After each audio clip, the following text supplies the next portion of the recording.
আমার ছেলে গর্ভে থাকার সময় আমি নিয়ত করেছি যে তাকে কোরআনের হাফেজ বানাবো। আমার ছেলের বয়স 6 বছর, তার মেধা শক্তি খুব কম, এক্ষেত্রে করণীয় কি?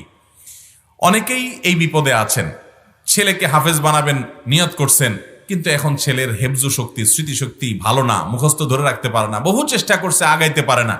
এখন কি করবেন? তিনি তো নিয়ত করছেন। উত্তর হলো, যদি ছেলের জন্য অসহনীয় হয়, কষ্টকর হয়, ছেলের উস্তাজরা রেকমেন্ড করেন যে ওর জন্য হেফজু করাটা কষ্ট হবে, তাহলে তাকে জোর করে হাফেজ বানাতে যাবেন না। আপনার নিয়ত ছিল কিন্তু হয় নাই, এর কারণে আপনার গুনাহ তো হবেই না, বরং নিয়ত ছিল বানানো, আপনি চেষ্টাও করেছেন কিন্তু হয় নাই, আল্লাহ আপনাকে হাফেজের বাবা মা হওয়ার যে মর্যাদা, যে সওয়াব, সেটা দান করবেন। কারণ মান হাম্মা বিহাসানাতিন ফালাম ইয়ামালহা, নবীজি বলেছেন, কেউ যদি কোনো ভালো কাজ করার প্রতিজ্ঞা করে কিন্তু কাজটা করতে পারলো না কোনো কারণে, আল্লাহ রাব্বুল আলামিন তাকে, ও যে সে ভালো নিয়ত করেছে এর জন্য একটা সওয়াব দিবেন।